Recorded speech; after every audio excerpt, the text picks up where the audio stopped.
organizations which claim to be public, independent organizations, but actually they are being run primarily by International Department of the Central Committee of the Communist Party of the Soviet Union. The most spectacular example is the World Peace Council. Change the perception of reality to such an extent that despite of the abundance of information, no one is able to come to sensible conclusions.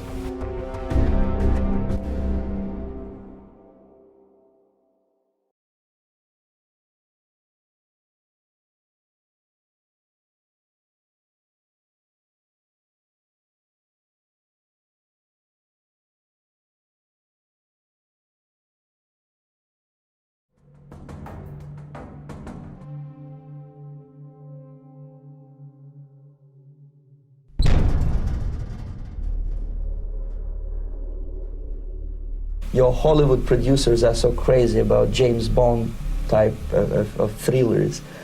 But in reality, the main emphasis of the KGB is not in the area of intelligence at all. Only about 15% is spent on espionage as such. The other 85% is a slow process which we call either ideological subversion or active measures, активные мероприятия.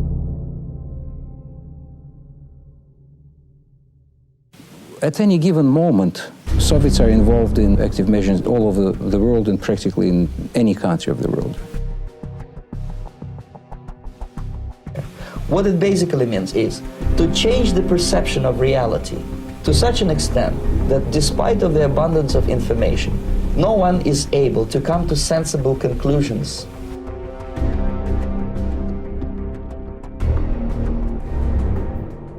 Most of it is done by Americans to Americans. Exposure to true information does not matter anymore.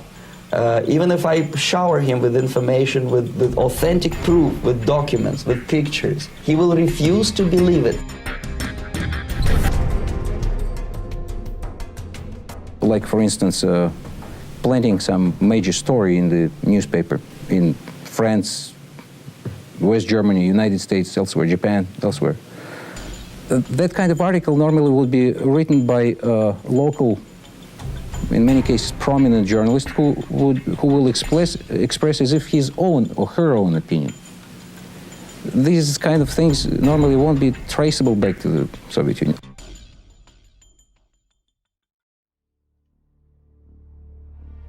'76, we started a wave of exposure of Soviet and Polish communist intelligence network, especially here in New York.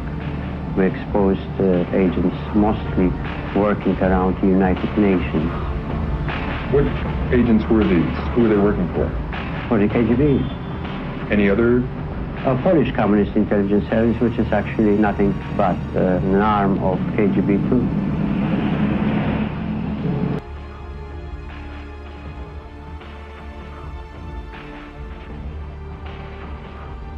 Inside the paper we have a picture of one of our correspondents in the uniform of a German Wehrmacht, and the letter supposedly written by a Jewish writer referring to our journalist, a contributor to the paper, Mr. Hanf, as a war criminal, Nazi war criminal.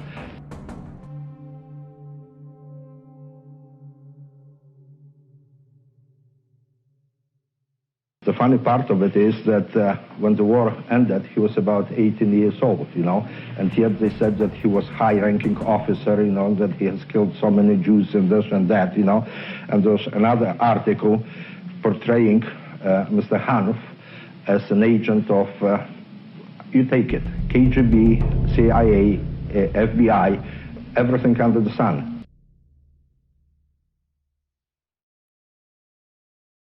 When a military boot crashes, then he will understand, but not before that. That's the tragic of the situation of demoralization.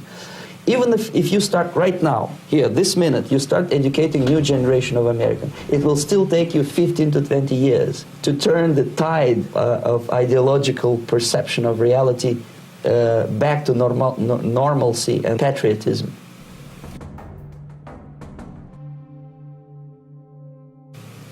It's a great brainwashing process which goes very slow, and demoralization, it takes from 15 to 20 years to demoralize a nation.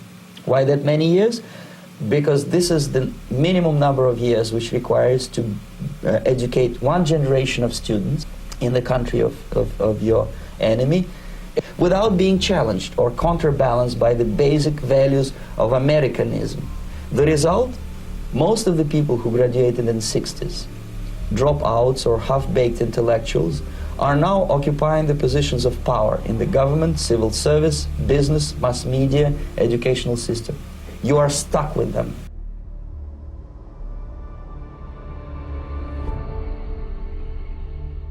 He is supposed to be able to influence public opinion or business circles or government circles or public organization in his country, one way or other. For instance, in Japan, the most important Soviet agent of influence, he at least one time was member of Japanese government. He started to publish monthly bulletin, and he started to exchange the delegations between the Japanese parliament and the parliamentarians and Soviet parliamentarians. That's exactly also what Soviets wanted, and Soviets were using him to plant all kinds of disinformation.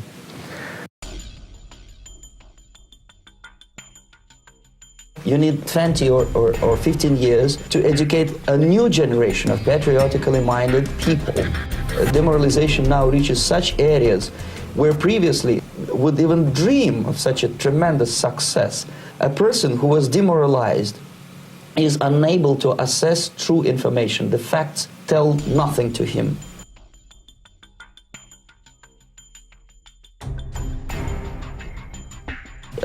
Simply because the psychological shock when they will see what the beautiful society of equality and social justice means in practice, obviously they will revolt, be very unhappy, frustrated people. Obviously they will join the links of dissenters, dissidents.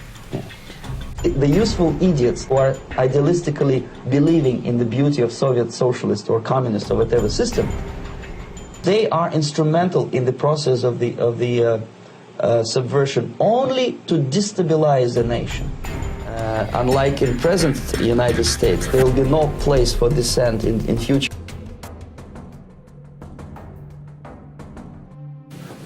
The number of operations which they are running can be counted only in thousands.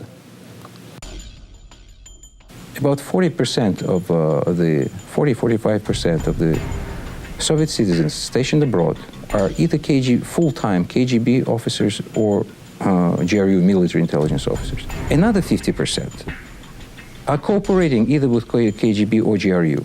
So practically every Soviet citizen abroad is involved in intelligence gathering information or active measures activity one way or other. Soviets also have more than 60 years of experience of running so-called Soviet fronts, organizations which claim to be public, independent organizations, but actually they are being run primarily by International Department of the Central Committee of the Communist Party of the Soviet Union. The most spectacular example is the World Peace Council, which has headquarters in Helsinki, and whatever World Peace Council does, each step of leadership of World Peace Council is approved or disapproved directly by Moscow.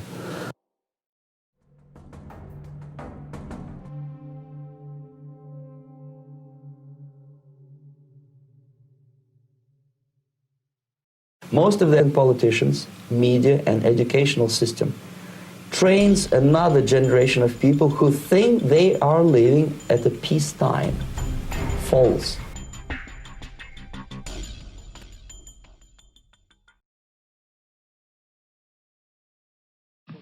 If he comes so close, and my life, of course, was very, very... And if I open door, incidentally, I never open door.